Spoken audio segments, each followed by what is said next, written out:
your first message, start by clicking the clock button, then type your message. Set time and date and frequency.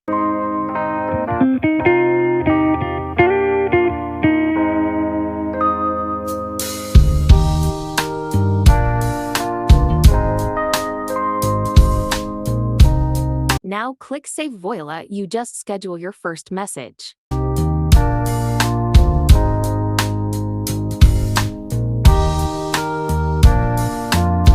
If you want to change the message or sending time, just click on the edit icon. Now change your message in time.